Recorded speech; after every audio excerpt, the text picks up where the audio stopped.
12 नवंबर 2024 देव उठनी एकादशी पर शिवलिंग पर ये चीज चढ़ा देना, बड़े से बड़ा शत्रु भी घुटने टेक देगा। राधे राधे दोस्तों, साल 2024 में साल की सबसे बड़ी एकादशी यानी देव उठनी एकादशी 12 नवंबर 2024 को पड़ रही है। और इस दिन यदि आप शिवलिंग पर ये चीज चढ़ाते हैं तो शत्रुओं से भी छुटकारा मिलता है और धन में भी वृद्धि होती चली जाती है। अब जिन लोगों को शत्रुओं से छुटकारा चाहिए, जिन लोगों के पीछे शत्रु पड़े हुए हैं, चाहे तो गुप्त शत्रु हैं या सामने से कोई व्यक्ति आपका शत्रु है, आपका दुश्मन है, तो ऐसा समझ लीजिए कि देव उठनी एकादशी पर इस एक चीज़ को शिवलिंग पर चढ़ाने से 1000 शत्रु हों या लाख शत्रु हों, आपका पीछा छोड़ देते हैं और आपका कुछ नहीं बिगाड़ पाते हैं। कितनी भी कोशिश कर लें, आप इस दिन का लाभ उठाएं और इस उपाय को ज़रूर करें। साथ ही साथ जिनके घर में धन में वृद्धि नहीं हो रही है, पैसा बढ़ नहीं रहा है, बहुत मेहनत करने के बाद भी उस मेहनत का फल नहीं मिलता है, जीवन में आप जाने की सोचते हैं बहुत आगे लेकिन बहुत पीछे आप जा रहे हैं, तो ऐसा समझ लीजिए कि ये जो एकादशी आ रही है 12 नवंबर 2024 को, जिसे कि हम देव उठनी एकादशी बोलते हैं, क्योंकि इस दिन श्री हरि विष्णु 4 महीने की योग निद्रा से जागते हैं, तो ऐसा समझ लीजिए ये एक उपाय आपके भाग्य को तो चमकाता ही है, शत्रुओं से हमेशा के लिए आपको मुक्ति मिल जाती है। तो महादेव से जुड़ा हुआ ये उपाय एकादशी पर करने पर तुरंत इसका लाभ मिलता है। कुछ ही दिनों में आप देखेंगे कि आपके जीवन के बड़े बड़े दुख और बड़े बड़े कष्ट जो हैं ये आपके जीवन से दूर होने लगते हैं। तो चलिए सबसे पहले बात कर लेते हैं सबसे पहले उपाय की। कौन सी वो चीज़ है जो आपको इस दिन शिवलिंग पर चढ़ाना है और किस तरह से आपको देव उठनी एकादशी पर इस उपाय को करना है, किस समय करना है। लेकिन उससे पहले आपको बताने, देखिए आज के टाइम पर शत्रुओं को पहचानना भी बहुत मुश्किल है, क्योंकि आज का समय ऐसा है, कलयुग का समय है। व्यक्ति जब अपने जीवन में सफलता को प्राप्त करता है, आगे जाने की कोशिश करता है, वो व्यक्ति अगर थोड़ा भी धनवान होने लगता है तो ऐसा समझ लीजिए शत्रु बनना बहुत आसान है। अब ज़रूरी नहीं है ये शत्रु बहुत खतरनाक होते हैं या सामने से आप पर वार करते हैं। बहुत बार ऐसी इनकी सोच होती है आपको लेकर कि कहीं ना कहीं अगर नज़र भी इनकी लग जाए तो घर में दुर्घटनाएं, पैसे जैसी समस्याएं बढ़ जाती है। मतलब पैसा नहीं आना, घर में धन की हानि होना, तिजोरी का खाली होना, व्यापार में मंदा आना, ये चीज़ें बहुत आसानी से देखी जाती हैं। अब जो उपाय हम आपको बताएंगे ये महादेव से जुड़ा हुआ उपाय है। महादेव जो कि देवों के भी देव हैं, जो स्वयं महादेव हैं, जब वही आकर आपकी रक्षा करते हैं तो शत्रु कितना भी ताकतवर क्यों ना हो, चाहे कितने भी ज़्यादा क्यों ना हो, आपका कुछ नहीं बिगाड़ पाते हैं। अब देखिए उपाय को करने के लिए आपको शाम का समय चुनना है, मतलब शाम के समय आपको ये उपाय करना है। कौन सी चीज़ है जो आपको लेनी है और शिवलिंग पर चढ़ानी है? महादेव के मंदिर में शाम के समय आप जाएंगे और गन्ने का रस आपको लेना है। देखिए इस दिन गन्ने का रस बहुत आसानी से मिल जाता है, क्योंकि देव उठनी एकादशी पर गन्ने का पूजन किया जाता है, गन्ने के रस से जुड़े हुए उपाय किए जाते हैं, माँ तुलसी का पूजन किया जाता है, तो बहुत आसानी से आपको इस दिन गन्ने का रस मिल जाएगा। तो आप चाहें तो गन्ना लेकर आएँ, उससे रस निकाल लें, या फिर आप रेडीमेड मिल जाता है गन्ने का रस, वो लेकर आएँ और महादेव की शिवलिंग पर आपको महादेव की शिवलिंग पर शाम के समय में चढ़ाना है।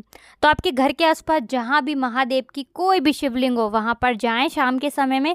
शाम का समय जो प्रदोष काल होता है, जिस समय सूरज छिप रहे होते हैं, ठीक है ना, तो 5 बजे से लेकर 7 बजे तक शाम के किसी भी समय आप इस उपाय को करें और फिर आप देखें कि कैसे शत्रुओं से छुटकारा मिलता है, कितने भी शत्रु क्यों ना हो, कैसे आपके जीवन से दूर होते हैं। तो पहले उपाय की बात कर ली, अब जल्दी से बात कर लेते हैं दूसरे उपाय की। दूसरा उपाय भी आपको देव उठनी एकादशी पर करना है और इस उपाय को करने से नज़र दोष, नेगेटिव एनर्जी, नकारात्मक शक्ति, सारी बुरी चीज़ें आपके घर से दूर होती हैं। देखिए घर में सकारात्मक ऊर्जा को जब आप बनाए रखते हैं तो धन का संचार भी बना रहता है, मतलब धन संपदा कभी घर में कम नहीं होती है और दिन पर दिन आपका पैसा, आपका धन बढ़ता चला जाता है, उसमें वृद्धि होती चली जाती है।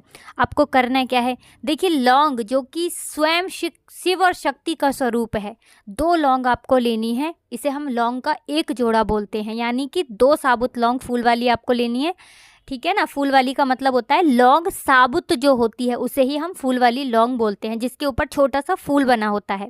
2 ही कपूर लेने हैं, 2 लौंग 2 कपूर किसी भी मिट्टी के दीपक में रखने हैं, थोड़ा सा देसी घी डालना है और ये लौंग कपूर आपको अपने घर में जलाकर पूरे घर में इसका धुआं दिखाना है। इतना उपाय कर लीजिए।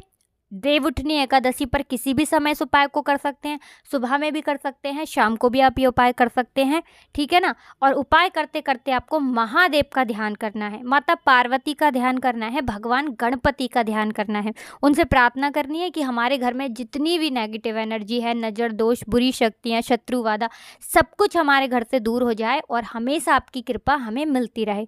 इस तरह से आप ये उपाय करना, फिर देखना कि कैसे आपका काम बनता चला जाएगा, किसी काम में अड़चन नहीं आएगी, कोई काम बिगड़ेगा नहीं, सफलता आपको इस तरह से मिलेगी कि आप अपने जीवन में बहुत तेज़ी के साथ आगे जाने लगेंगे। तो इस बार देवउठनी एकादशी पर बहुत ही उत्तम और दुर्लभ योग एक साथ बन रहे हैं, तो उपाय को करना बिल्कुल ना भूलें, क्योंकि ऐसा मौका फिर साल में आपको दोबारा नहीं मिलेगा।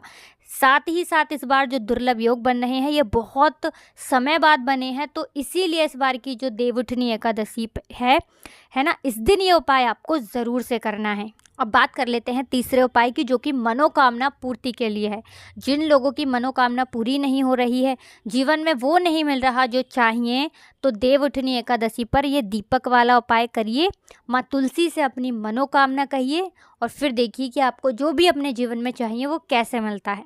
अब देखिए, माँ तुलसी जो है ना, इस दिन बहुत प्रसन्न होती हैं, क्योंकि 4 महीने की योग निद्रा के बाद श्री हरि विष्णु जागते हैं, जगत के पालनहार जागते हैं, और इनके जागने के बाद ही सभी शुभ और मांगलिक कार्य शुरू हो जाते हैं, जैसे कि शादी, विवाह, मुंडन, ये गृह प्रवेश, सारी चीज़ें शुरू हो जाती हैं, है ना। तो आपको क्या करना है, इस दिन आपको तुलसी के पौधे के पास 5 देसी घी के दीपक जलाने हैं। तुलसी मैया के पौधे के पास 5 देसी घी के दीपक गोल बाती के जलाने हैं। यहाँ पर आपको सबसे पहले श्री हरि विष्णु का ध्यान करना है, माँ लक्ष्मी का ध्यान करना है, माँ तुलसी का ध्यान करना है, और श्री हरि विष्णु का जो मंत्र है ना, ओम नमो भगवते वासुदेवाय नमः, ये मंत्र आपको बोलना है। अगर ये मंत्र आपको ध्यान नहीं रहता है, तब आप जय श्री हरि विष्णु और जय माँ लक्ष्मी, जय माँ तुलसी इस तरह से बोल सकते हैं। कितनी बार बोलना है? 11 बार बोलना है। तो इस बार जो एकादशी है, इस पर ज़रूर से ये उपाय करें। शाम के समय का उपाय है, शाम के समय में सूर्य अस्त होने के बाद किसी भी समय आप इस उपाय को करें। साथ ही साथ इस दिन मुख्य द्वार पर 2 दीपक आप लगाएं, क्योंकि मुख्य द्वार ही है जहां से धन की देवी माँ लक्ष्मी आपके घर में प्रवेश करती हैं। और विशेषकर जो देवउठनी एकादशी होती है, जिस दिन की श्री हरि विष्णु जागते हैं, अगर उस दिन आप अपने घर के मुख्य द्वार पर दीपक लगाने के बाद तुलसी जी के पौधे के पास 5 दीपक लगाते हैं, तो लक्ष्मी जी ठहर जाती हैं और ऐसे घर को छोड़कर कभी नहीं जाती हैं। मतलब स्थिर लक्ष्मी का आपके घर में वास होता है। अब जिन लोगों को चाहिए कि घर में हमेशा पैसा आए, धन बढ़ता रहे, कभी निर्धनता लौट कर ना आए, वो लोग इस दिन का लाभ ज़रूर उठाएं और सच्ची श्रद्धा से इस उपाय को ज़रूर करें। अब देखिए, कुछ भी ऐसा जो आपको समझ में नहीं आया हो, कुछ पूछना हो, तो कमेंट सेक्शन में आप पूछ सकते हैं। वीडियो को लाइक कर दें, चैनल को ज़रूर सब्सक्राइब कर लें। जो लोग हमारे चैनल पर पहली बार आए हैं तो जयकारा लगाना बिल्कुल ना भूलें। जय माँ लक्ष्मी कमेंट सेक्शन में ज़रूर लिख दें, जिससे कि माँ लक्ष्मी इस बार आपकी हर मनोकामना को पूरा करें और आपके घर को धन, सुख, समृद्धि से भर दें। तो आप सभी को देवउठनी एकादशी की ढेर सारी शुभकामनाएं। आप सभी को राधे राधे, जय श्री कृष्ण, हर हर महादेव, जय शिव शंभू, जय हो माता लक्ष्मी की, जय हो श्री हरि विष्णु की, जय हो माँ तुलसी की।